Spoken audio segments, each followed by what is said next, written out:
Semua berharap setelah baik Doulos Camp maupun seminar ini selesai, kita semua termasuk panitia, donatur, semua kita termasuk saya harus ada perubahan dalam hidup. Amin. Harus ada. Nah, salah satu yang paling penting, saudara, kemarin ada salah seorang di antara peserta, saya nggak sebut namanya, waktu keluar asal saya sesi terakhir, ada satu kalimat yang buat saya itu ya geli, lucu, tapi itu kebenaran. Peserta bilang gini, Pak, sepertinya Bapak itu baca Alkitab yang beda dengan yang kami punya. Saya bingung, maksudnya ayat-ayat itu kan ada juga di Alkitab saya, tapi kenapa saya nggak bisa ketemu ada rahasia itu? Oke, nah saudara, dengar, saya mau bagikan pengalaman itu. Ya, percayalah bahwa ayah kita di surga nggak pernah pilih kasih. Betul? Buat dia, semua kita adalah anak-anak yang dia sayangi dengan nilai yang sama. Masalahnya pada motivasi. Motivasi apa? Jadi begini rahasia yang Tuhan berikan kepada saya, mengapa Alkitab yang saya baca dan saya sampaikan sepertinya beda dengan Alkitab saudara pegang, padahal sama. Ternyata itu saya itu selalu mengaplikasikan, selalu membuat apa saja itu untuk orang lain dulu. Itu selalu dari sejak saya masih muda. Jadi saya dapat apa saja, saya itu nggak mikir aku bagaimana, terus aku dapat berapa, itu nggak ada. Nah, rupanya itu menjadi rahasia. Jadi kalau kita ingat orang lain, maka pewahyuan dan rahasia firman akan terbuka. Amin. Karena bukan untuk kepentingan kita. Saya mau berikan bukti beberapa contoh di Alkitab. Siapa masih ingat ketika Yahweh Tuhan menghukum Musa sampai nggak boleh masuk Kanaan? Itu hukuman berat tidak, saudara? Masih ingat susah payahnya Musa mengeluarkan mereka? Masih ingat di bilangan 13, bilangan 14, kalau Musa hidup di zaman sekarang sudah stroke 3 kali. Lu betul tidak? Saudara bayangkan, itu yang dipimpin keluar kan 3 juta lebih. Betul tidak? Karena bilangan 1 menulis yang laki-laki umur 20 tahun ke atas. Jadi yang perempuan dan yang tua dan anak-anak tidak dihitung. Yang laki-laki pemuda umur 20 tahun ke atas itu jumlahnya 600 sekian puluh ribu. Bayangkan kalau laki-laki saja 600 sekian puluh ribu. Ambil contoh, orang Israel itu anaknya nggak pernah 5, pasti di atas 5. Ngomong saja satu keluarga itu 10 anak, nggak mungkin anak laki semua. Oke, saya ambil aja anak laki semua. Kalau 600 ribu saja dibagi 10, ada berapa orang tua? Seperti itu. 600 ribu dibagi 10 dulu cepetan. 60 ribu kalikan 2. Nah, terus belum kakek neneknya, belum saudara perempuan mereka, belum anak-anak kecilnya, itu 3 juta. Dan Alkitab menulis hari itu dari pagi sampai sore, catat, mereka nangis bareng. Siapa punya anak nggak tahu hari itu mimpi apa dia? 3 jam, ayo. Ini kuping rasa apa? Betul enggak? Nah, ini 3 juta bukan kur, tapi nangis, saudara. Minta daging, masih ingat itu? Musa emosi. Saudara, susah payahnya Musa mimpin mereka. Sudah bayangkan kalau saudara jadi Musa, kira-kira bagaimana? Nastrok, betul. 3 juta, saudara. Ujungnya kamu nggak masuk Musa. Ayo jujur. Kalau Musa kita protesnya nggak habis-habis. Kok nggak adil Tuhan? Kok nggak adil? Tapi menjelang dia hari terakhir, dalam Ulangan pasal 32, dia itu nyanyi. Ayat 3, ayat 4 Ulangan 32. Itu buat saya terharu. Dia menyanyi begini. Engkau adalah gunung batu yang adil. Tidak ada kecurangan dalam dirimu. Dan engkau benar. Saya waktu baca ini, saya nangis sudah. Ayo jujur. Kesalahan Musa sampai dihukum fatal kita. Masih ingat dia salah apa? Oke. Bukan berzina loh saudara. Bukan mencuri.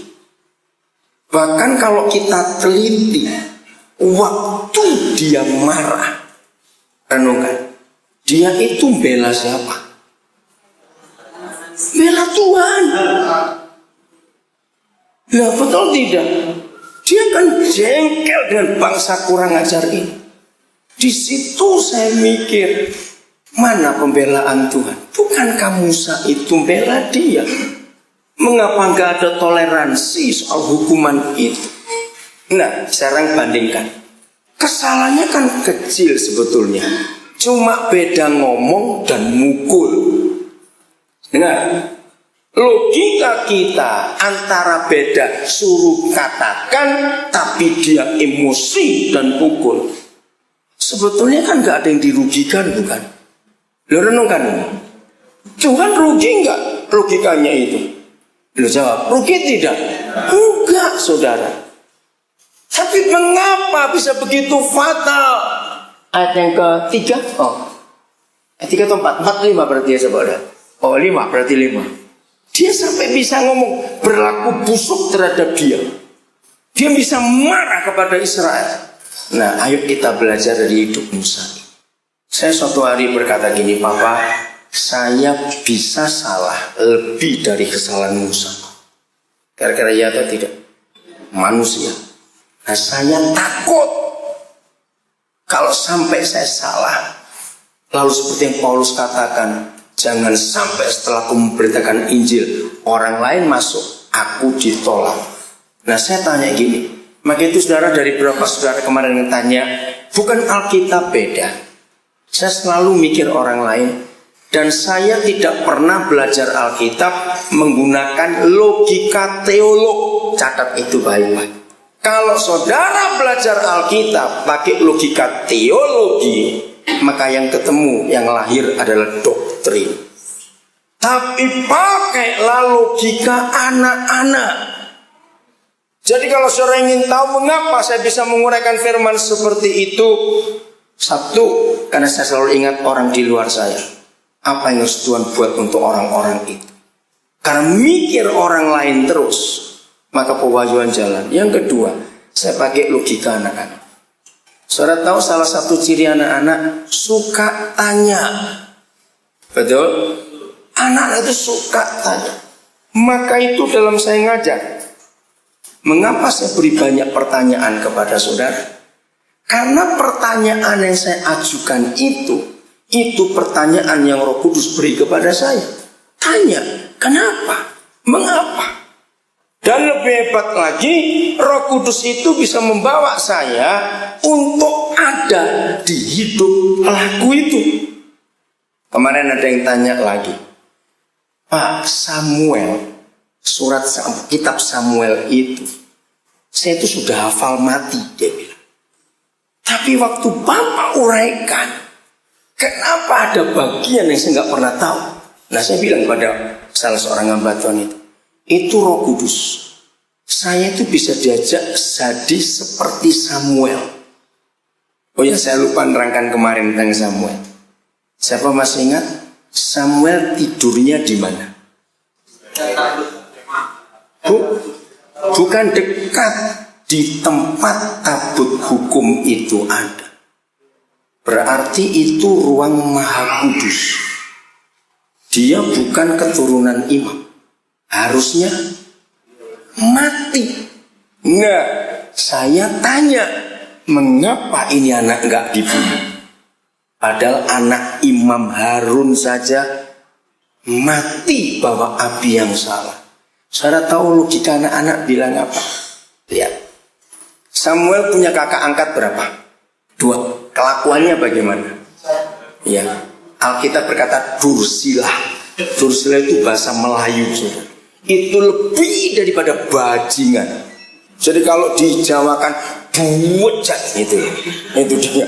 Dursilah itu seperti itu. Nah, Samuel merasa terganggu. Sebab kakak angkat ini kalau kita baca baik-baik, itu selalu marah kalau adik angkat ini nggak mau ikut buat salah. Temukan nanti di Alkitab ada satu bagian dari ayat itu. Nah, Samuel jengkel juga. Bagaimana caranya supaya kakak kudo itu nggak ganggu aku? Logikanya muncul, aku sembunyi di ruangan Maha Kudus saja, mati mereka nggak berani ngejar ke sini. Nah, ini kan nggak bisa ditemukan di sekolah teologi manapun juga. Sebab ini logika anak-anak. Maka itu mereka nggak berani. Oh, buka tirainya, mati langsung. Lo kok bisa nanti tidur di situ? Saudara, itu Samuel. Sekarang Musa. Jadi tiba-tiba saya dibawa di suasana waktu itu. Musa katakan pada gunung batu ini, nanti air keluar.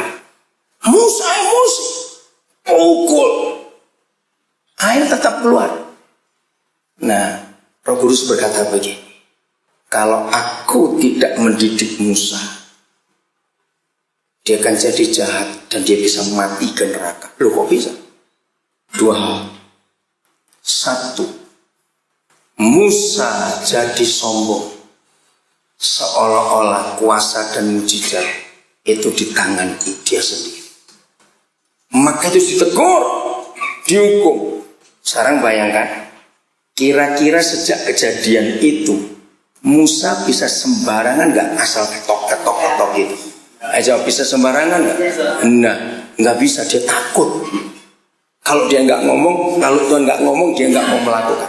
Nah, bayangkan kalau nggak ada pendidikan itu, lain kali Musa emosi lagi, kan dia sadar ini kuasa.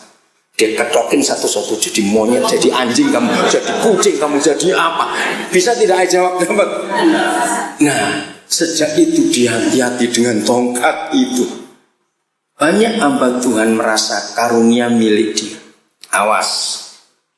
Tidak ada seorang pun kita yang punya karunia, baik itu kesembuhan, baik itu mujizat, baik itu apa saja. Semua milik dia. Mengapa walaupun dipukul tetap air memancar? Nah, ini kita belajar. Sebab 3 juta orang itu sangat butuh air. Jadi bukan karena Musa hebat terus mujizat terjadi. Jadi kalau saudara dan saya dipakai oleh Tuhan dalam bentuk apa saja, itu bukan karena kita yang hebat. Karena di tempat itu, hari itu ada orang yang sedang perlu Tuhan. Dan kebetulan, saya pakai kata ini, kita yang ada di situ. Maka mau tidak mau Tuhan pakai kita. Dia nggak bisa nunggu yang masih belum datang. Nangkep maksud ini saudara? Supaya kita nggak sombong. Semua itu karena dia, bukan karena kita. Jadi Musa dididik dengan konsep itu. Ini masuk nomor 1. Yang nomor 2 ini penting. Ketika Yahweh Tuhan berfirman, katakan pada gunung batu itu. Sebagian dari Israel yang dekat Musa itu dengar. Maka itu ini harus didisiplin. Saya beri ilustrasi. Kalau saudara seorang pemimpin, manajer, ya pemimpin, dan saudara punya anak. Suatu hari saudara memberi perintah pada salah seorang anak buah saudara. Dan perintah yang saudara sampaikan itu didengar oleh anak buah yang lain. Ternyata anak buah saudara perintah itu tidak melaksanakan yang saudara perintah, malah melakukan sebaliknya. Kalau saudara tidak mendisiplin dia, bukan jengkel, bukan dendam, bukan marah, beda ya. Mendisiplin itu nggak ada unsur kemarahan, nggak ada unsur jengkel, nggak ada unsur dendam. Nah, banyak orang salah konsep dengan kata mendisiplin. Anak-anak seringkali kecewa dengan ayahnya karena bukan mendisiplin, tapi menyakiti. Itu beda. Mendisiplin itu tidak ada unsur jengkel, bahkan marah itu tidak. Justru kasih. Aku gak mau kamu rusak terus seperti ini. Maka itu kalau lagi mendisiplin anak, jangan ketika lagi emosi. Sudah 3 hari nih bapak ini tunggu kamu, oh mati itu anak. Ngerti maksudnya? Karena 3 hari itu bisa bayangkan akumulasi magma dalam hati ini. Magma toh, tinggal beledosnya aja gunung itu. Apalagi sudah seminggu ya bapak nunggu kamu. Wah, modar anak itu sudah. Karena magmanya ini. Nah, jadi mendisiplin itu tegas, bukan keras. Mendisiplin itu tidak ada unsur jengkel, dendam, dan marah. Tidak.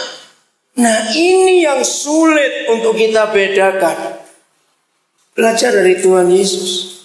Kalau kita lihat dosanya Petrus dan dosanya Yudas, sebetulnya dosa siapa yang paling besar? Betul, Petrus. Dosa Yudas masih bisa ditoleransi. Kalau nggak ada dia, kita nggak selamat semua.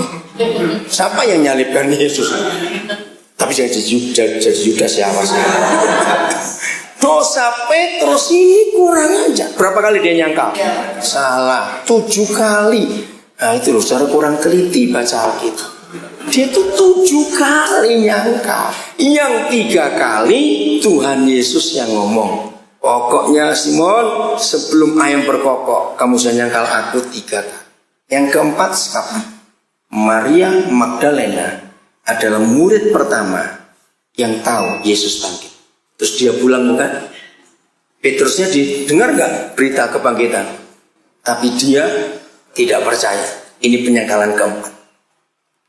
Alkitab penulis, lalu murid-murid perempuan yang lain, termasuk Maria ibu Yesus, datang ke kubur untuk membuktikan kata Maria Magdalena. Mereka melihat betul kubur itu kosong, cuma ada kain kafannya yang terlipat di bagian kepala.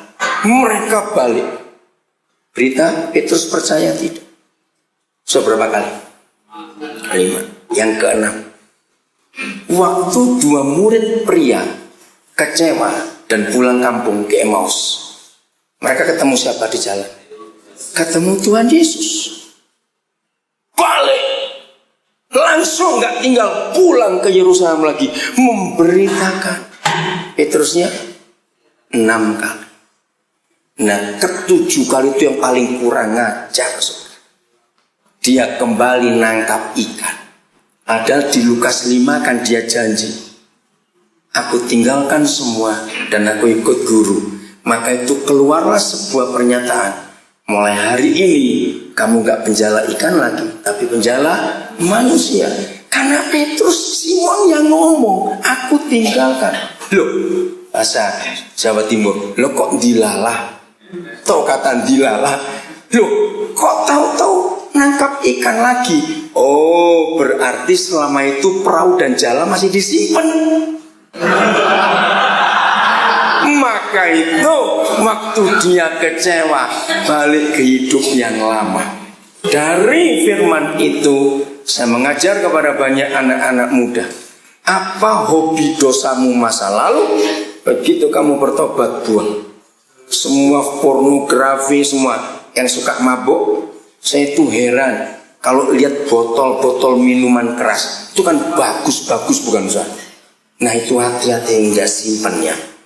Waktu lemah walaupun enggak ada isinya, waktu kita lemah dia bisa awe-awe lagi. Ingat, tahu kata awe-awe?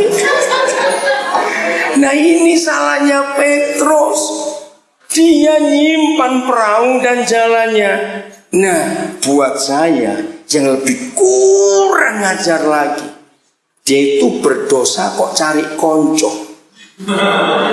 Yohanes diajak, Yakobus, betul nggak malam itu? Yakobus diajak, Lukas, semuanya. Loh ya, yang diajak kok goblok pisan, ngapain mau? Nah ini loh cara belajar Alkitab. Saya dibawa ke situ, saudara. Ayo, kalau saudara jadi Tuhan Yesus, ayo jujur. Untung Yesus bukan orang Madura dan orang Batak. Ngerti maksud saya? Jangan tersinggung ya Madura dan Batak, ya maaf. Ayo jujur, kalau Yesus itu kita punya murid yang kayak begini nih. Nah, betul enggak? Tidak ada murid dari 12 itu yang paling sering lihat mujizat kecuali Petrus. Mertuanya pernah sembuh, dia pernah jalan di atas air, dan semua kebangkitan orang mati yang dibuat Yesus, Petrus melihat. Bayangkan. Lalu Markus menulis, hanya Markus yang menulis, ketika gadis kecil itu, hei, kan kamu juga pengikut orang itu, kan aku pernah lihat kamu bersama dia. Catat, Markus menulis, Petrus berkata, sumpah aku nggak pernah kenal orang itu. Dia pakai sumpah lagi, bayangkan. Ayo, kalau suara Tuhan Yesus diapa ngarek sitok ini. Nah, saudara, ini saya belajar. Begitu mereka tidak sadar kalau ini gurunya. Yang sadar duluan siapa? Yohanes. Ketika ada orang subuh-subuh belum terang, maka itu nggak lihat jelas. Mereka kembali ke darat, nggak bawa ikan, teri aja nggak nyantol di jalannya, apalagi ikan besar. Hei anak-anak, dapat ikan nggak? Nah kalau saudara nelayan akan tahu, ya kebiasaan nelayan. Saya itu lama di Kingking Tuban. Ada orang Kingking di sini? Ah itu orang Kingking. Ya saya lama di Kingking sana Pak. Kingking itu pantai di Tuban. Nah maaf saya tersinggung. Dari dulu orang Kingking itu dikenal beleken. Jangan marah, maaf. Kenapa orang Kingking beleken? Karena tiap hari lihat panas, lihat air laut, matanya itu berair terus. Kasihan orang Kingking ini.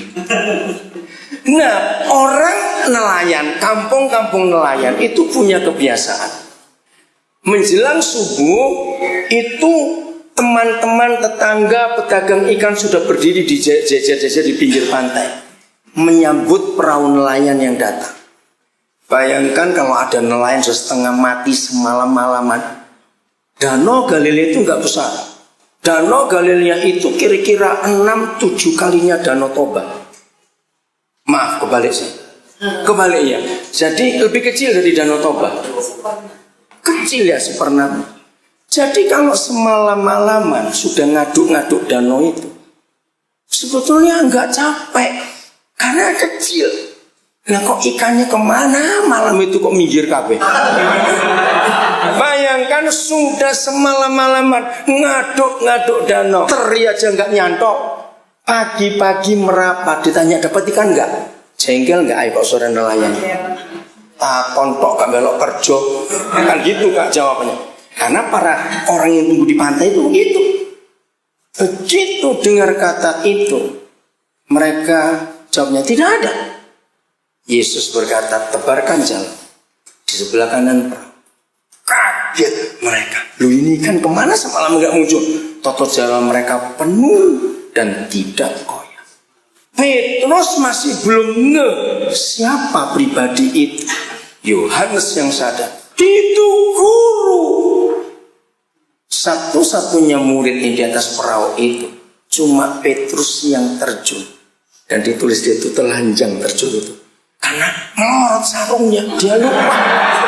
Nah itu luar biasa. Dia lupa, sudah lupa semua. Begitu sampai di pantai, Lukas menulis sudah ada ikan bakar di situ. Yohanes menulis, ayo makan, ayo saya peragakan. Kembali kalau Yesus kita bertemu murid yang kumpul 3,5 tahun dan sudah banyak buat lihat mujizat, lalu pakai sumpah nggak kenal. Jawab, kalau Yesus itu kita, dia apa nuarek ini? Paling linting dulu lengan baju, cetor gitu sudah, orang ngajar kamu. Betul nggak? Kalau Yesus kita, untung bukan kita, dia itu. Yang luar biasa lagi, dia nawarkan makan. Ayo makan, ada ikan bakar. Saya tanya kepada saudara, kalau saudara dan saya Petrus, kolung ngelek apa ora? Sampai bisa makan nggak? Dia lo jawab cepet. Bisa makan nggak? Saudara, itu luar biasa.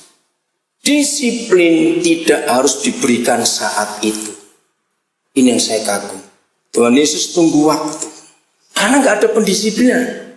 Pendisiplinannya ada dalam sejarah gereja, nggak ada di Alkitab. Waktu dia minta matinya disalib terbalik, itu nggak ada di Alkitab, tapi ada di sejarah gereja. Mengerikan. Mati disalib tegak saja setengah mati. Ini terbalik. Karena dia sadar aku jahat, melukai Yesus. Nah, dengar pertanyaannya. Apa jabatan yang Tuhan Yesus berikan hari itu? Apakah engkau mengasihi aku, hai Simon anak Yunus? Ayo, gembalakanlah domba-dombaku, bukan domba-dombamu. Saudara tahu kalimat itu berarti Tuhan Yesus memberi Petrus kedudukan apa? Wakilnya Yesus, kan dia gembala. Dia akan naik ke surga tidak lama setelah itu. Nah, kalau dia pergi, siapa wakil? Ayo logikanya. Pantas tidak dia, Petrus, diberi jabatan setinggi itu? Enggak. Saya mau beri ilustrasi. Ini saya dapat dari Roh Kudus, luar biasa. Kalau saudara pemilik suatu perusahaan, ya saudara pemilik perusahaan, suatu hari saudara mikir, ini kenapa ya pelanggan-pelanggan kok mulai berkurang? Akhirnya ketahuan. Salah seorang karyawan kepercayaan saudara menyangka, kalau ada pelanggan datang mau beli, dia bicara jangan beli produk ini, sudah jelek kualitasnya nggak kayak dulu. 1, 2, 3 sampai sekian banyak pelanggan nggak balik lagi. Gara-gara karyawan kepercayaan saudara ngomong seperti itu. Suatu hari ketahuan, oh ini biangnya, sampai perusahaan ini mau bangkrut. Karena dia malu, si pegawai ini malu kepercayaan saudara itu, jadi nggak usah tunggu dipecat, dia mengundurkan diri. Ya untung perusahaan nggak pakai si pesangon, dia mundur sendiri. Oke, berapa waktu kemudian? Ini ilustrasi. Entah berapa bulan, entah berapa tahun. Orang ini melamar lagi ke perusahaan saudara. Ayo jujur, diterima tidak? Masih banyak yang lain. Kalau saudara Tuhan Yesus, saudara akan terima dia tanpa training, tanpa screening lagi. Langsung saudara berkata, kamu jadi manajer. Sing gendeng sopo ini. Ngerti kata itu? Yang gila ini siapa? Tapi itu yang dibuat Tuhan Yesus. Maka itu saya belajar dari kasus itu, kasus Musa semuanya. Saya belajar untuk menerima orang sekurang ajar apa orang itu. Dan mendisiplin, tidak boleh dengan emosi. Jengkel aku dengan kamu sebulan, wah mati itu. Didik dengan cara seperti itu. Katakan amin. Musa didisiplin supaya orang Israel menghormati firman. Sebab di mata mereka, mereka melihat Musa tidak menghormati firman. Karena diperintahkan bicara, siap emosi dia pukul. Akhirnya Musa belajar. Tahun 81, saya mendengar khotbah dari Bill Britton, hamba Tuhan dari Amerika. Saya menangis ketika dia baca Matius pasal yang ke-16 atau 17. Ketika Yesus dipermuliakan di atas gunung. Masih ingat kisah itu? Itu di Kanaan, gunung itu di Israel. Pak Bill Britton berkata, ada siapa yang berdiri di situ? Bersama Yesus ada siapa? Nah, saya nggak sadar. Berarti Bill Britton berkata, Musa masuk ke Kanaan. Waduh, saya menangis. Maka itu Musa nyanyi di ayat 3 tadi, adil jalanmu, tidak ada kecurangan. Coba lihat ayat 3 lagi. Dan lagu ini sudah digubah dari bahasa Inggris, sudah terjemahkan. Ya mungkin Pak Barabas masih ingat ya, Melkisedek ini lagu lama dulu. Lagu pertama, na na na na na na na na na na. Ya, itu lagu yang tiap kali saya nyanyi lagu ini. Oh ayat 4 berarti ayat 4. Ayat 4 maaf. Saudara, siapa yang pernah kecewa dengan Tuhan biar hari ini kita dipulihkan dan diobati. Aman untuk hidup dalam kebenaran. Kesaksian suara kita tadi dalam kejujuran jangan ditertawakan, sebab kita pun bisa mengalami seperti dia. Betul tidak? Maka itu saya sedih tadi melihat saudara tertawa. Sepertinya saudara nggak pernah berbuat dosa. Apa yang dialami kita bisa alami. Saya bisa alami juga karena kita tetap manusia. Bagian terakhir saya akan sampaikan ini. Buka Mazmur 103 ayat 13, ayat 12 maaf. Dan Kolose 3:21. Ini peranan seorang ayah. Seperti siapa? Nah, stop dulu. Ini bapak di dunia. Seperti bapak yang di dunia ini sayang kepada anak-anaknya, demikianlah Yahweh Tuhan sayang kepada orang-orang yang takut akan Dia. Ternyata Bapa di surga itu nyata di dunia lewat hidup setiap bapak. Katakan amin ayah-ayah. Sama seperti bapak sayang anaknya, demikian ya. Kesimpulannya, kalau ada bapak-bapak di dunia kejam kepada anak, maka mau sekolah teologi yang manapun juga, kalau luka hati dengan bapaknya itu belum pernah disembuhkan, maka kemungkinan dia jatuh dalam dosa cukup besar. Karena pribadi itu tidak bisa dekat dengan Bapa di surga. Maaf, saya bukan menghakimi, saya cuma saksi. Maka itu saya bisa mengenal orang Kristen ataupun hamba Tuhan, bagaimana hubungan dengan Bapaknya di surga. Itu dari doanya. Perhatikan, hampir semua kita kalau berdoa, Bapa kami dalam surga, ngomong-ngomong, terus kalimat berikut itu kata ganti si pendoa. Kalau ngomong dengan Bapa, harusnya anakmu. Tapi 99% gereja berkata hambamu. Ini gak nyambung. Kalau kita menyebut hamba, harusnya yang disapa Tuhan. Karena dia bos. Kalau panggil Papa, harusnya anak. Sampai lagu pun sudah banyak salah. Lagunya judulnya Bapak yang baik setia, tapi buntutnya jadikanku hamba. Loh, gak nyambung.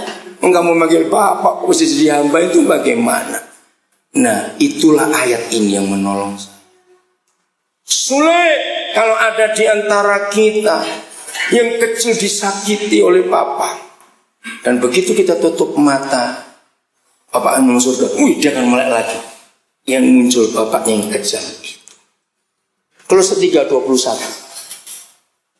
Ada 4 ayat yang saya tunjukkan ini. Kolose 3:21. Tidak ada, hampir tidak ada ibu, mama menyakiti anak. Tapi firman Tuhan bilang siapa? Bapak. Jangan kau sakiti hati anakmu. Saudara, terjemahnya sangat salah. Supaya jangan tawar hatinya. Bukan tawar. Supaya jangan hancur karakter anakmu. Kenapa Pak Tony? Jangan apa? Jangan sakit. Dari Edwin Lewis Cole saya belajar 3 hal. Kapan seorang bapak nyakiti anaknya? Itu ada 3 hal besar. 1, ketika bapak ini nyakiti ibunya anak-anak. Baik dengan kata-kata, atau dengan tangan, anak-anak akan marah kepada bapaknya kalau sampai mereka tahu ibunya disiksa. Nggak terima itu. Hal kedua, kapan seorang ayah menyakiti anaknya? Ketika ayahnya pilih kasih. Itu anak sakit, dibedakan. Termasuk yang selingkuh, nomor satu termasuk selingkuh. Di dalam pengalaman saya melayani banyak anak muda, kalau ada papa selingkuh, anak perempuan keluarga itu takut kawin. Saya sedikit, kenapa anak-anak perempuan keluarga takut menikah? Karena mereka nggak ingin punya suami kayak bapak. Kalau anak laki, dendamnya, kalau dia nggak disembuhkan Tuhan, waktu dia menikah, begitu istrinya menjengkelkan sedikit saja, karena lihat bapaknya dulu begitu. Tolong jemaat diajari kebenaran. Yang ketiga, kapan kita sebagai ayah bisa menyakiti anak? Kalau nggak tepat janji. Siapa sadar anak itu adalah pribadi yang paling pegang janji. Seringkali kita kan asal ngomong, yaudah bapak belikan sepeda, maksudnya supaya terhibur.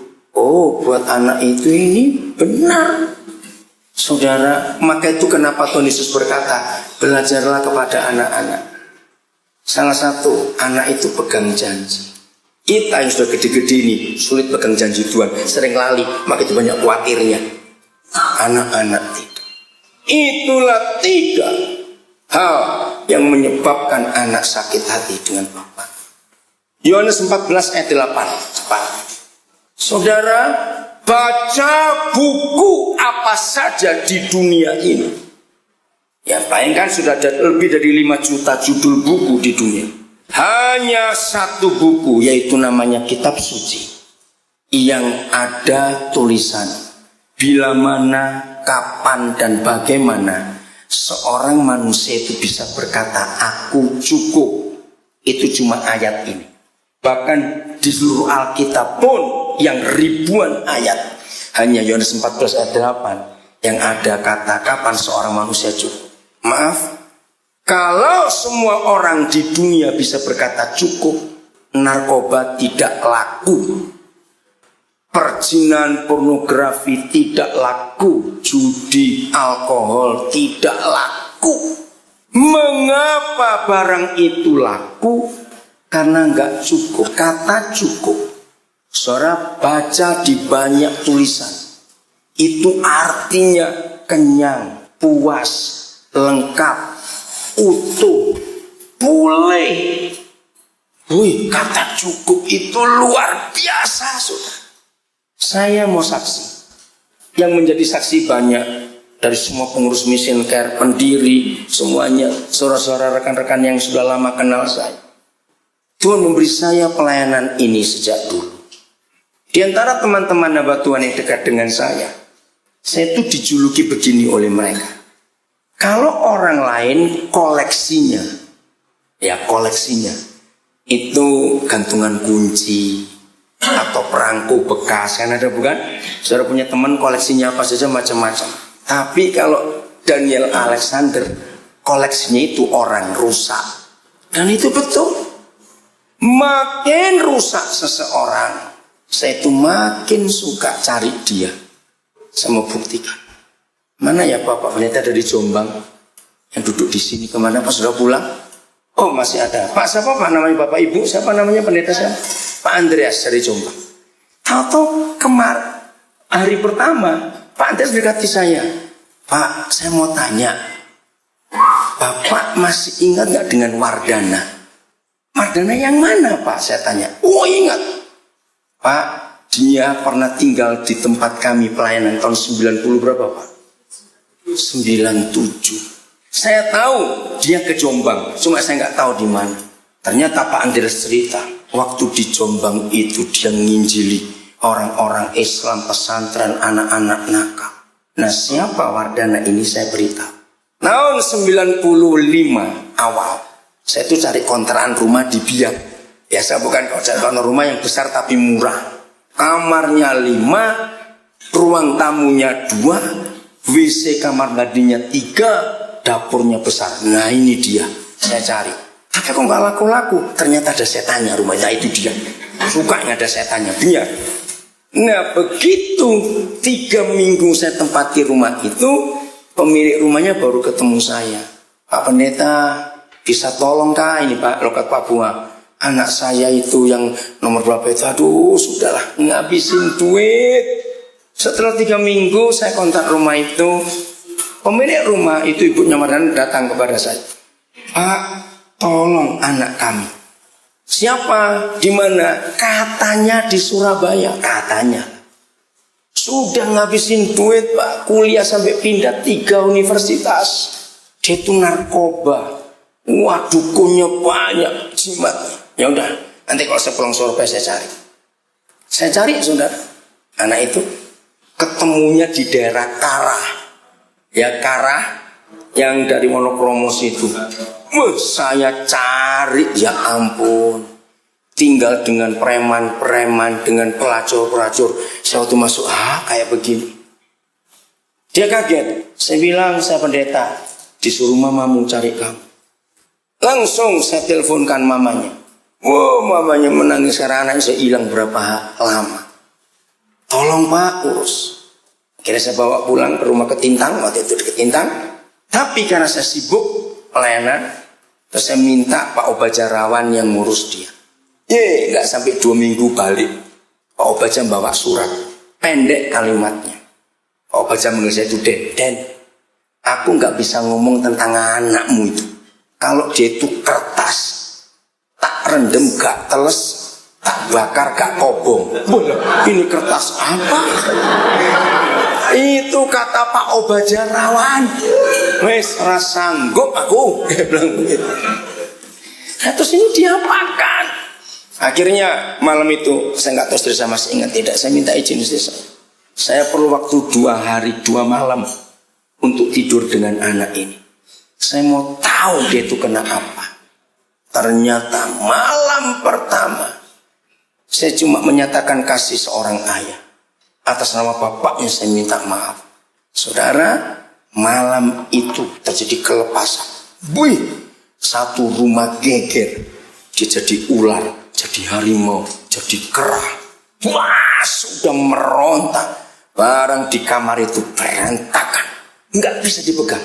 Kami biarin. Kami memuji Tuhan. Saya begitu dia tenang sama saya peluk. Bapak minta maaf. Wah, merontak lagi. Kira-kira hampir jam 3 subuh. Baru selesai. Saya tetap tidur dengan dia sampai pagi. Besok pagi dia berubah. Nah setelah itu dia masuk ke satu sekolah training di Lawang, training karakter. Nah setelah itu dia praktek. Nah itu yang ke Jombang. Sekarang dia di Papua sudah menikah. Anaknya sudah ada. Tuhan pakai dia, Tuhan berkati dia.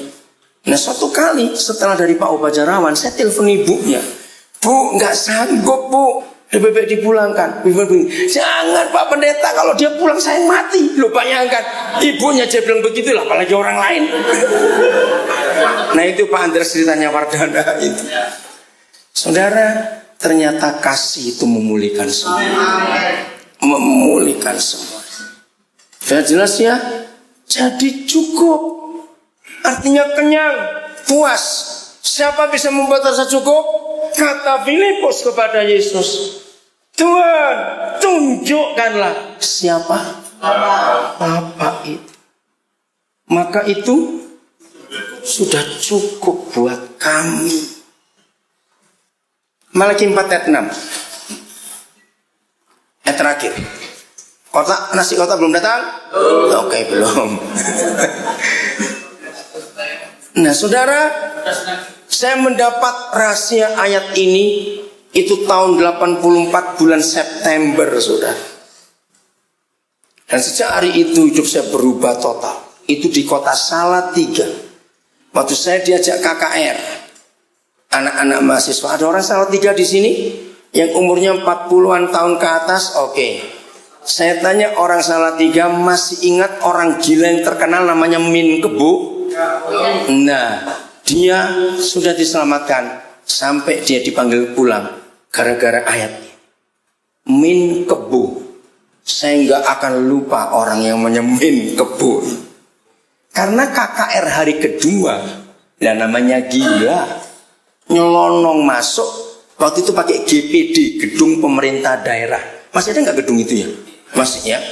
Bayangkan lagi pujian, Min Kebo nyelonong, duduk paling depan, keplok tangan nggak karuan. Terus orang gila.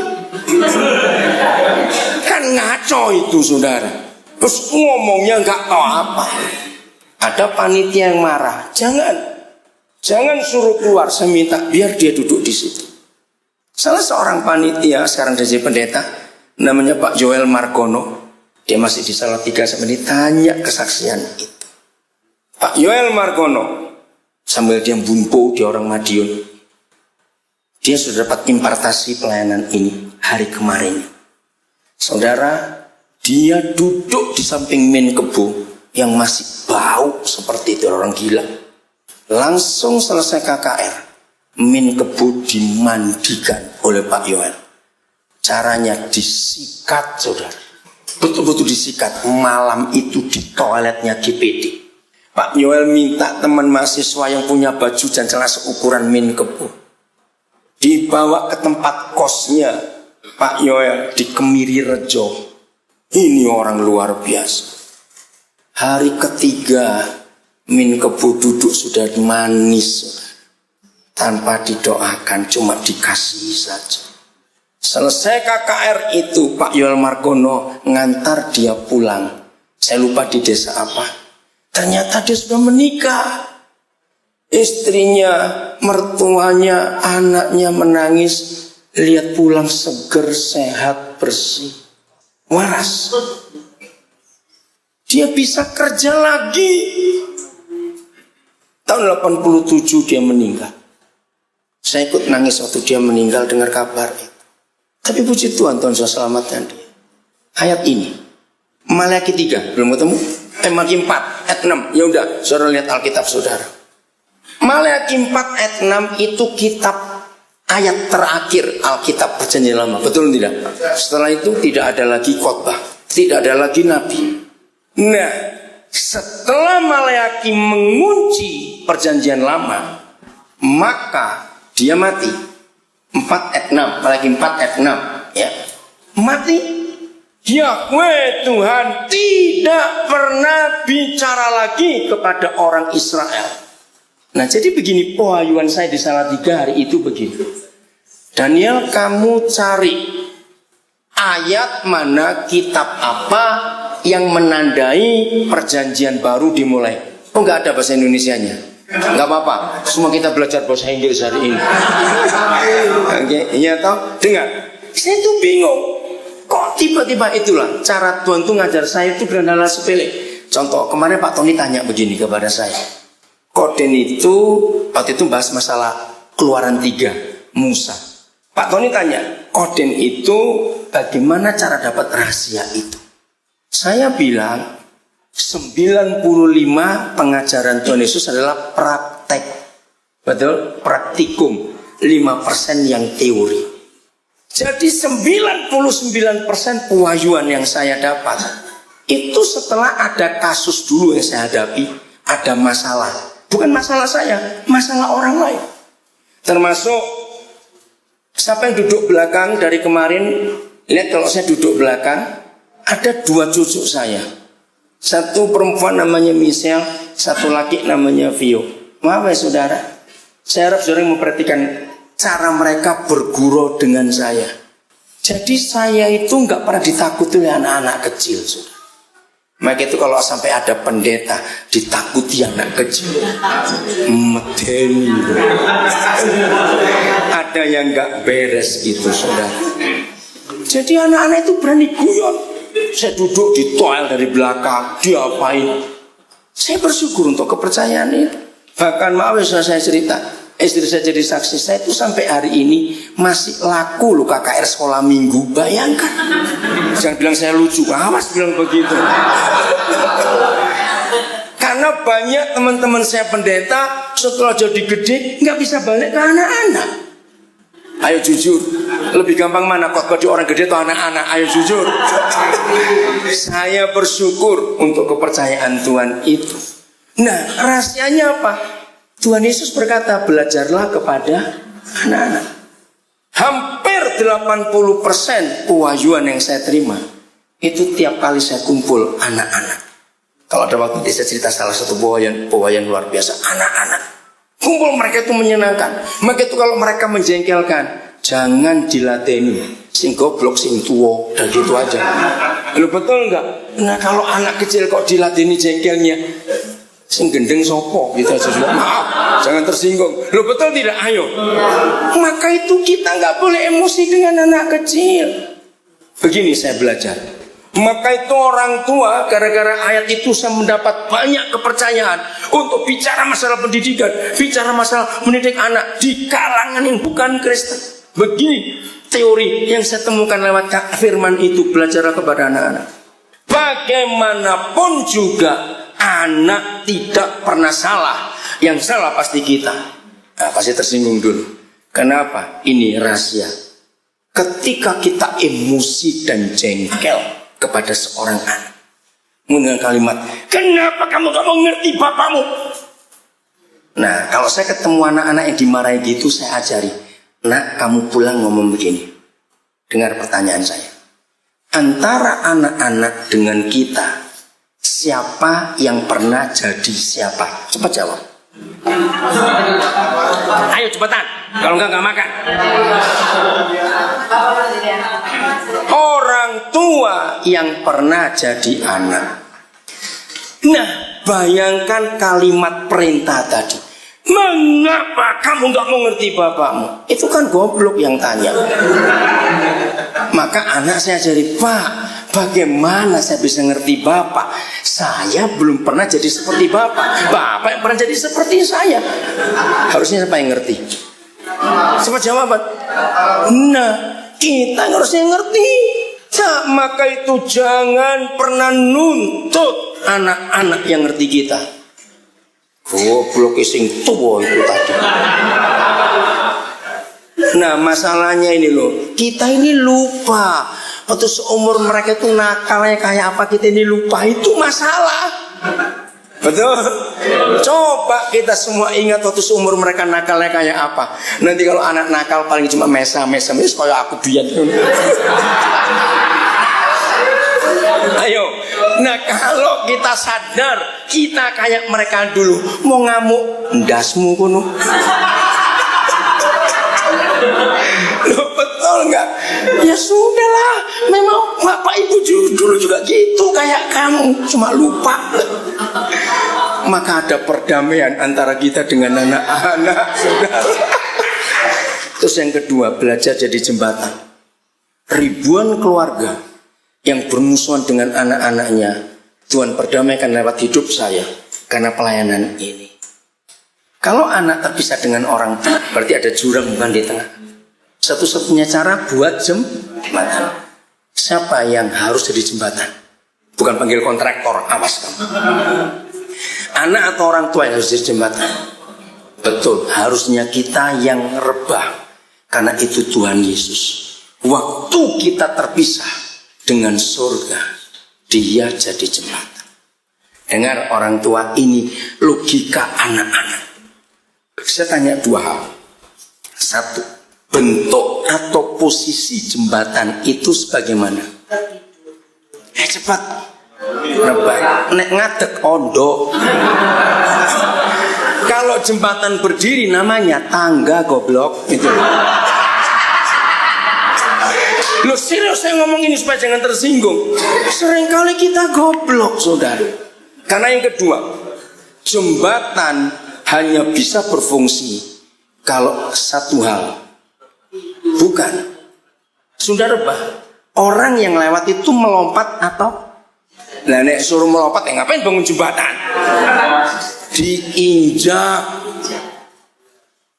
Banyak orang tua ketika sudah rebah, anaknya injak-injak, ngadeg, saudara. Berdiri jembatannya, anak masuk jurang.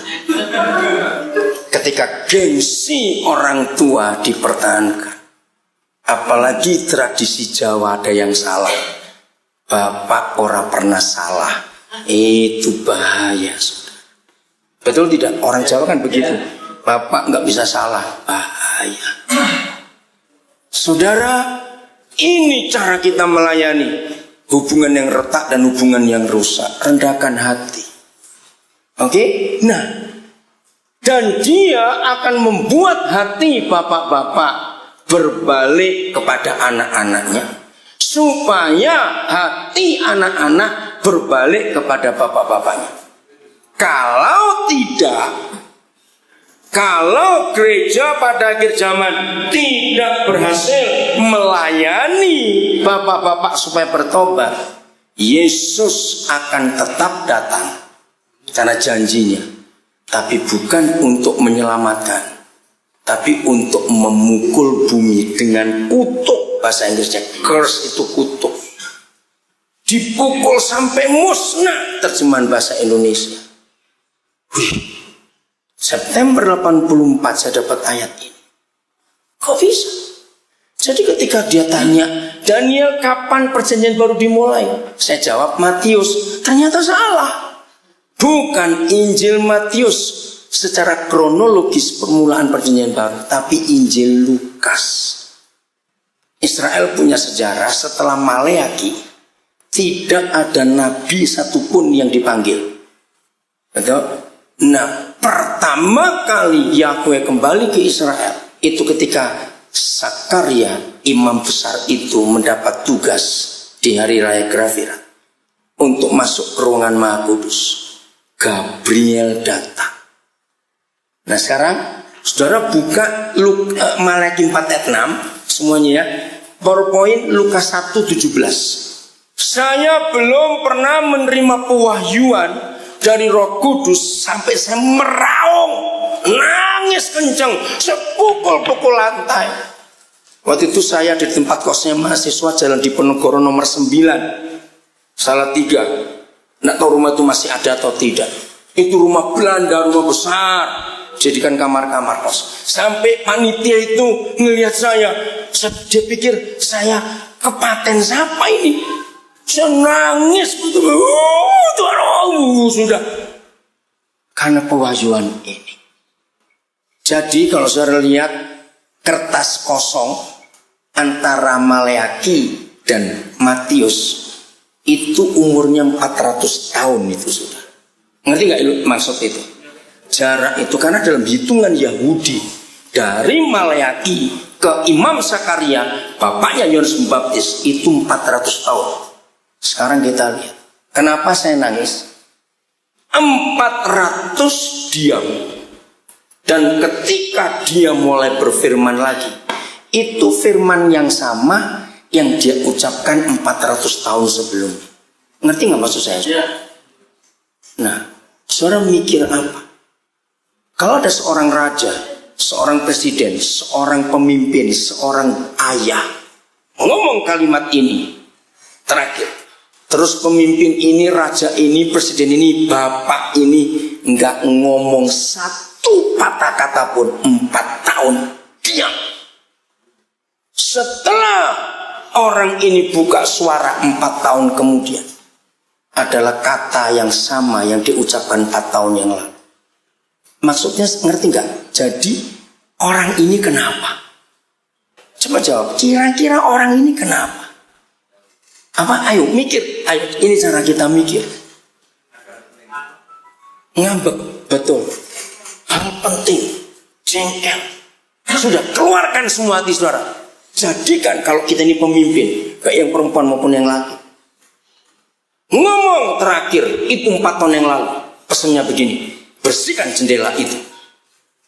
Yang di rumah bingung, nggak ngomong lagi kita. Karena marah, tunggu hasil. 4 tahun kemudian, bersihkan jendela itu. Ngerti ilustrasi? Saya menangis. Maka itu gereja jangan sibuk dengan pembangunan gedung, jangan sibuk sekolah arkeologi terus, sibuk urus suami-suami dan bapak-bapak yang disakiti oleh ayahnya waktu mereka masih kecil, dan yang sekarang mereka nyakiti anaknya lagi. Inilah pelayanan yang membuat setan kalah atau menang. Jadi begini, Pak Julius Ishak kena khotbah tahun 90 berapa lewat Maleakhi 4 ayat 6. Begini kata Pak Julius, saudara, ternyata iblis sudah punya cara untuk menghancurkan dunia. Nggak perlu perang nuklir, dulu belum ada tsunami. Saya tambahkan, nggak perlu pakai tsunami, gempa bumi, AIDS yang menyebar. Enggak. Setan sudah pegang Maleakhi 4 ayat 6. Bapak-bapak jadi jahat, dunia hancur dengan sendirinya. Nah, saya akhirnya mempelajari. Tahun 90, ketika saya lama tinggal di Amerika, saya tuh mempelajari sistem polisi kriminal internasional, termasuk polisi di Belanda, di Indonesia, di Australia, di mana saja. Saya mau ungkapkan bukti. Ternyata semua polisi di dunia, begitu pelaku kejahatan ketangkap, maka penyelidikan pertama, bukan penyidikan. Kalau penyidikan ada yang bersangkutan, tapi penyelidikan pertama, saya nggak tahu saudara pernah baca nggak kisah-kisah itu. Langsung dicari, ini anaknya siapa. 2 kasus terakhir saya ambil contoh. Masih ingat Rian pembunuh berdarah dingin dari Jombang? Begitu dia ditangkap, langsung bapak ibunya yang diinterogasi. Di situ polisi membongkar, anak ini disiksa oleh bapaknya sejak umur 5 tahun. Dendam, anaknya halus, nggak ada wajah pembunuh, nggak ada wajah kriminal. Ternyata akumulasi dendam dari umur 5 tahun. Maka pelampiasannya ke orang yang menjengkelkan dia.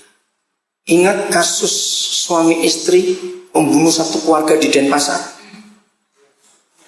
Begitu ketangkap, langsung ternyata orang Wonosobo. Dicari ke kampungnya, anaknya siapa dan kenapa begitu. Mengapa polisi di dunia menggunakan strategi itu?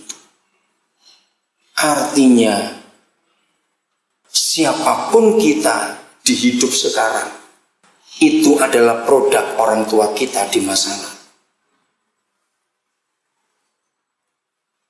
Kenapa Daud sampai jatuh sedalam itu? Maaf, saya sebelum ke Daud baca. Ayo kita cari bedanya antara Maleakhi dengan Lukas. Jadi saudara, di Maleakhi kita lihat pohon di Lukas ada satu perbedaan. Ada 2 sebetulnya. Satu dulu, temukan. Ayo, ini main kuis. Cari yang beda. Ayo cepat Alkitab saudara. Mana yang beda? Cepat, ini penting. Kalau saudara menemukan perbedaan yang pertama, gampang kita belajar. Ayo, dan ia akan berjalan mendahului Yahweh dalam roh dan kuasa Elia untuk membuat hati bapak-bapak berbalik pada anak-anaknya. Sampai di situ sama bukan dengan Maleakhi. Nah, yang beda kalimat berikut. Dan hati orang-orang durhaka. Oke. Menurut Maleakhi, orang-orang durhaka ini siapa? Bukan. Coba baca baik-baik. Nah, ternyata anak-anak yang disakiti bapaknya itu jadi durhaka. Maka itu saya tunjukkan fakta internasional. Hampir semua kriminal pasti disakiti oleh bapaknya. Jadi durhaka anak itu. Tahu bedanya? Bagaimana saudara bisa berkata bapak? Tidak. Saya baca pelan-pelan. Saudara lihat Maleakhi, saya baca Lukas. Ia akan berjalan mendahului Yahweh dalam roh dan kuasa Elia untuk membuat hati bapak-bapak berbalik kepada anak-anaknya. Kalau Maleakhi bilang supaya anak-anak balik pada bapaknya. Nah, anak yang disakiti jadi orang durhaka. Tapi kalau para ayah bertobat, maka si durhaka jadi berubah kepada pikiran orang-orang benar. Perbedaan kedua, Maleakhi ultimatum musnah, tapi perjanjian baru ada harapan. Kalau gereja berhasil menyembuhkan bapak-bapak supaya anak-anak sembuh, maka Yesus akan tetap datang. Karena ada umat yang layak untuk menyambut dia di dunia. Katakan amin.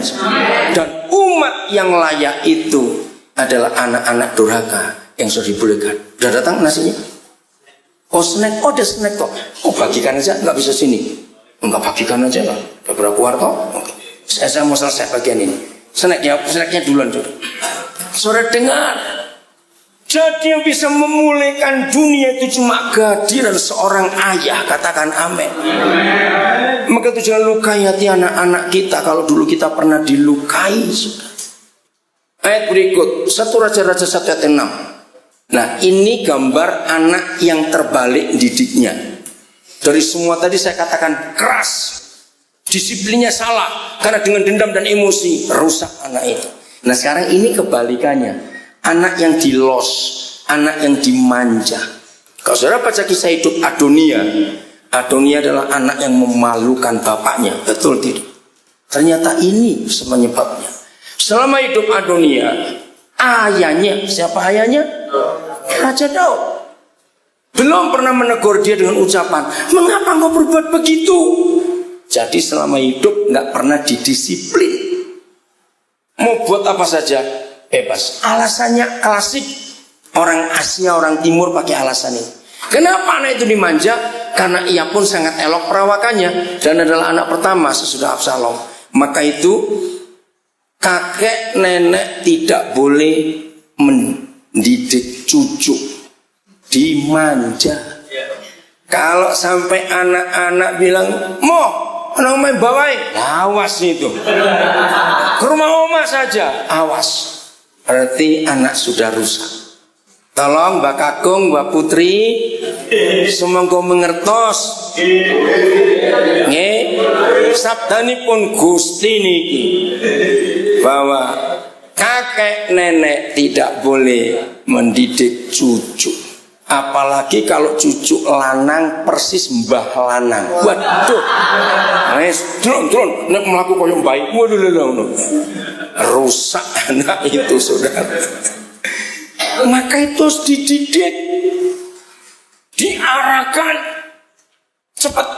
1 Tesalonika 2. Ayo, udahlah. Jadi nasi kotaknya dibawa pulang, snacknya dimakan di sini. Itu aja ya. 1 Tesalonika 2 ayat 7 mulai cepat. Hanya Alkitab yang pernah menulis 4 fungsi ibu dan 6 fungsi ayah. Ini literatur tertua. Saya sudah bergerak di bidang pendidikan. Saya baca banyak buku. Saya tanya jurnal ke orang-orang yang menguasai jurnal di dunia. Apakah ada tulisan lebih tua dari tulisan Paulus tentang siapa ibu dan siapa bapak? Sampai hari ini umur tulisan ini belum ada yang mengalahkan. Maka itu cara sains itu begitu. Cari literatur paling tua. Dan sekarang ini banyak literatur tertua itu Alkitab, Saudara.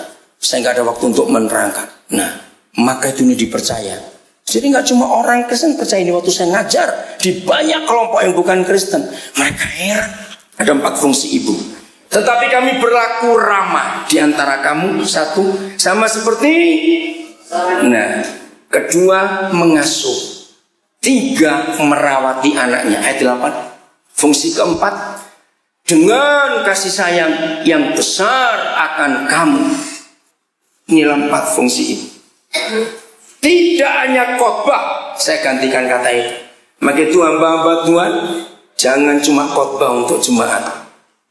Jadilah ibu, walaupun laki-laki. Apalagi yang ibu nggak jadi itu jadi apa? Oh jangan jadi mobil. Loh. Nah, padahal di ayat 1 pasal 1 ini tim yang ke Tesalonika itu cowok semua, Paulus, Silvanus, dan Timotius. Jadi laki pun bisa jadi ibu. Tidak hanya khotbah dengan kamu, tetapi bagi hidup kami sendiri dengan kamu, karena kamu telah kami kasih. Ayat 10 lompat. 4 ya fungsi ibu, ramah, mengasuh, merawat, menyayang. Sekarang ayat 10. Ini Bapak. Kamu adalah saksi, demikian juga Tuhan, betapa saleh. 1. Betapa apa? Adil. Dan betapa apa? Tak bercacatnya kami berlaku di antara kamu yang percaya. 3 fungsi pertama, ayat 11. Kamu tahu betapa kami seperti bapak terhadap anak-anaknya. Yang keempat, telah menasihati kamu. Yang kelima, menguatkan hatimu seorang demi seorang. Yang keenam, ayat 12. Dan meminta dengan sangat. Tambahkan kata mendisiplin. Minta dengan sangat. Supaya kamu hidup sesuai dengan kehendak Tuhan yang memanggil kamu dalam kerajaan kemuliaan. Sayang saya nggak bisa mencatat, tapi sekarang buat tabel. 4 fungsi ibu: ramah, mengasuh, merawat, menyayang. 6 fungsi bapak: saleh, adil, tak bercacat, menasihati, menguatkan hati, dan mendisiplin. Dengan cepat, dari 2 pribadi ini, siapa pembentuk karakter anak? Saya mau bongkar kebenaran ini. Penasehat di siapa? Penasehat di siapa? Bapak. Tapi mengapa semua anak di dunia kalau minta nasihat ke ibunya? Saya selidiki itu. Oh, itu rahasianya. Ibu itu sudah tahu rasa mengandung dan bersalin.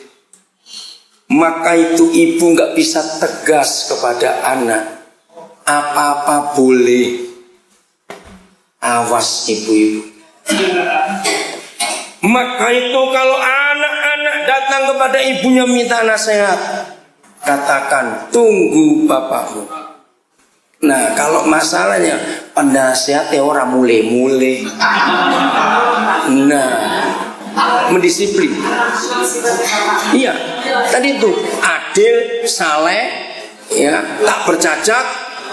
Ada semua di Alkitab. Bu, lihat aja. Adil, saleh, tak bercacat, menasihati, menguatkan hati, dan mendisiplin. Oke, saya teruskan. Anak yang tidak punya nasihat, dia jadi liar. Maka itu adonia liar. Jangan emosi. Lagi kalau negur anak, jangan emosi. Dengan kasih. Dengarkan orang-orang Tionghoa. Mengapa rata-rata anak orang Tionghoa laki pertama terus dianggap ganteng, rusak kelakuannya? Sudah kawin tetap mengganggu orang tuanya. Yang Tionghoa pernah tahu nggak kasus itu? Kalau tidak ada ayat itu, maka itu caranya itu Tuhan belajar. Saya lihat kasus dulu. Saya ketemu keluarga ini anak pertama. Oh bermasalah. Anak pertama bermasalah. Oh ada ayatnya.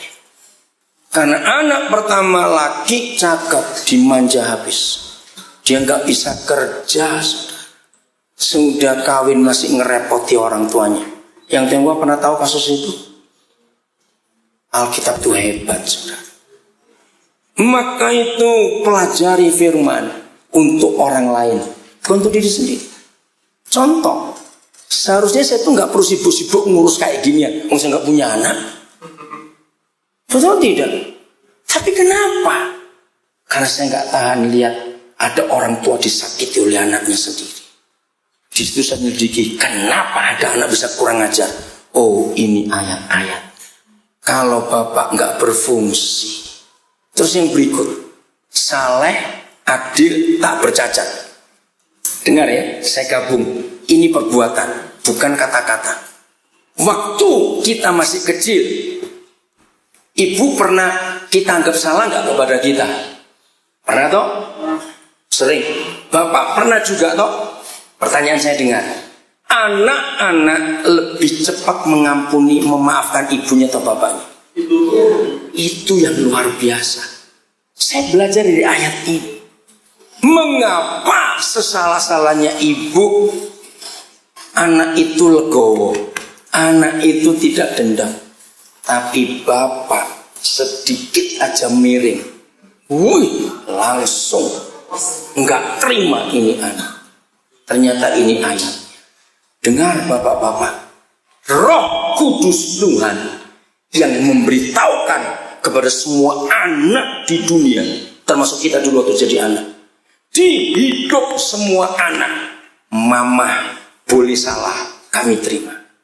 Tapi bapak tidak. Ilustrasinya, walaupun kita sudah tua-tua, kalau nonton film buntute jagoane mati, Ayo bagaimana perasaan kita?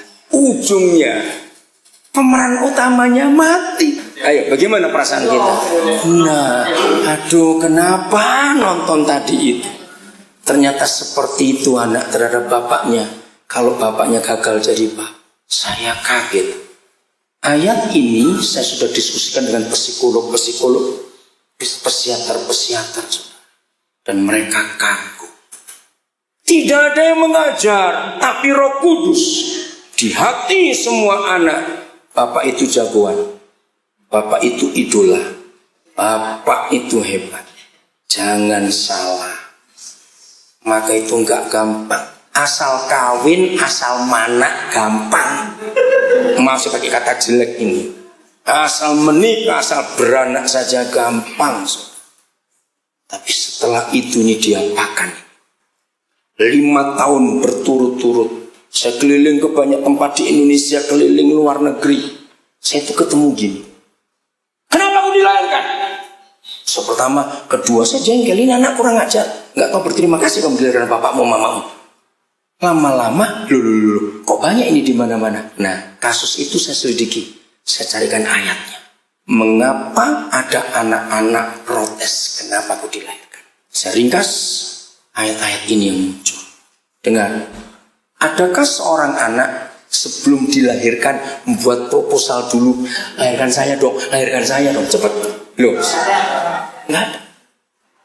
Ada yang bisa buat anak? Nggak bisa. Buat pesawat bisa, buat kue bisa, buat anak nggak bisa. Jadi kalau mereka nggak pernah minta untuk dilahirkan, dan kita pun sebagai orang tua nggak pernah bisa buat anak, tahu-tahu mereka ada di antara kita berdua. Berarti ada yang mau, bukan mereka ada. Siapa yang mau? Tuhan. Nah, semua kita bisa sakit hati. Betul? Mana wajar manusia. Tapi dengar, sakit hati yang paling sakit kalau orang tuanya yang menyakiti.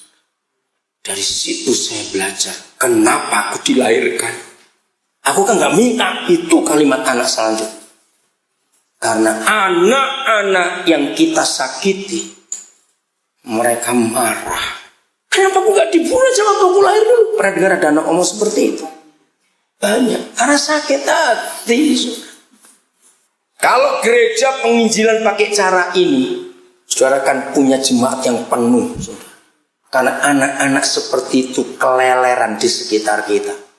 Apa bahasa Indonesia keleleran? Saya bilang telecehan sama aja kalau ini. Liar. Bukan liar. Apa? Terlantar. Ya kurang kuat yang terlantar. Ini kok. Nah itu rugi nggak bisa bahasa Jawa. Berserakan tanpa tujuan. Tepuk tangan Pak Jarwo. Berserakan tanpa arah. Jadi saya ini pendeta yang nggak pernah punya gedung gereja, tapi saya punya rumah banyak untuk nampung anak-anak yang keleleran tadi. Saya beli rumah untuk mereka.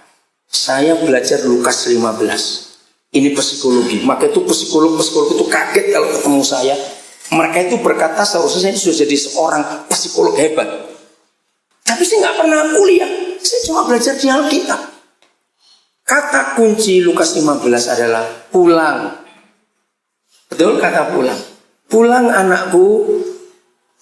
Di dalam psikologi ada teori. Manusia yang seumur hidupnya nggak pernah bisa berkata aku mau pulang. Renungkan, manusia ini celaka dan sengsara tidak. Kalau manusia itu nggak pernah bisa berkata aku pulang, berarti dia hidupnya mengembara, nggak punya pelabuhan kalau dia kapal. Maka itu kebahagiaan saya, saudara, karena surga bersukacita. Dan hanya ada satu tulisan. Itu Lukas 15. Siapa bisa jawab? Kapan surga akan bersorak-sorai bersukacita? Kapan? Cuma satu. Kalau ada orang berdosa diselamatkan.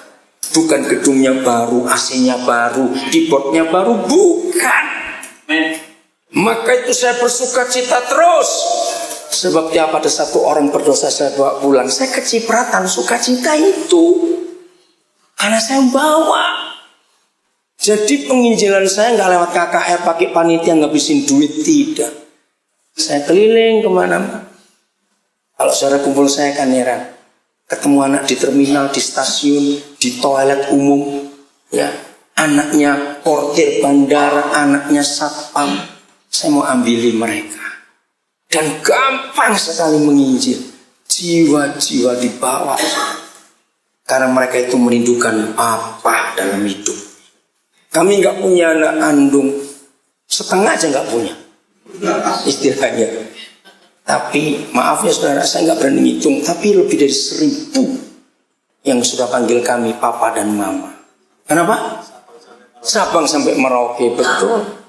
Di semua kota, semua desa ada anak. Kemarin di sini 3 hari saya dapat 2 anak, bayangkan.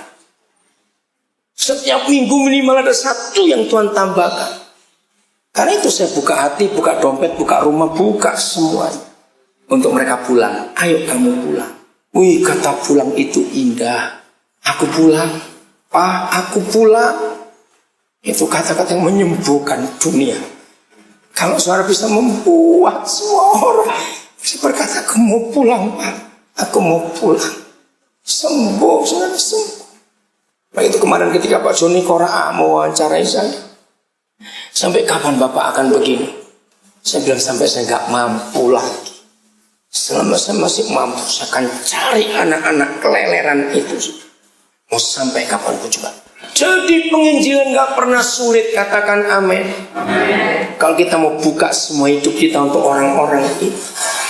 Pak Iwan dan Ibu, kemarin saya kenalkan Pak Iwan bersama Ibu dengan 1 anak di Nabire namanya Alex. Dia narkoba sejak SMP, saudara. Ayah ibunya lari ke Amerika sudah lebih dari 20 tahun yang lalu. Maksudnya untuk kerja cari duit supaya anak-anaknya bisa sekolah. Tapi karena anaknya jadi jahat, nggak terurus. Satu kali di daerah Ketapang, saya ketemu. Ih, apa ini anak? Kenapa? Itu berapa kira-kira 15 tahun yang lalu, saudara. Akhirnya saya ambil dia. Tapi nakalnya sampai dia menikah yang pertama gagal, punya anak 2 dia cerai. Saya bawa ke Nabire supaya hidupnya dipulihkan. Bikin masalah di Nabire. Urusan dengan polisi, saudara, habis narkoba. Saya pindahkan. Dia malu, dia pergi ke Jakarta. Hidupnya hancur. Cari saya lagi. Saya ambil lagi. Saya bawa dia ke Biak. Di Biak baru berapa saat dia mukul Pak Camat, saudara, bayangkan. Saya urusan polisi 6 bulan gak selesai-selesai, nama saya masuk koran. Bayangkan. Dia malu, lari lagi. Berapa tahun kemudian, tapi masih terima saya tidak. Siapa kamu? Saya sudah lupa. Alex B, kamu di mana? Di Manado. Sakit parah. Saya telepon dokter sana, jemput, bawa ke rumah sakit, sembuh. Saya inapkan di rumah karena saya punya rumah di mana-mana. Belum sebulan bikin ulah lagi, jebol pintu, urusan polisi lagi. Aduh, ya sudah selesai. Urusan polisi lagi. Aduh, anaknya 3.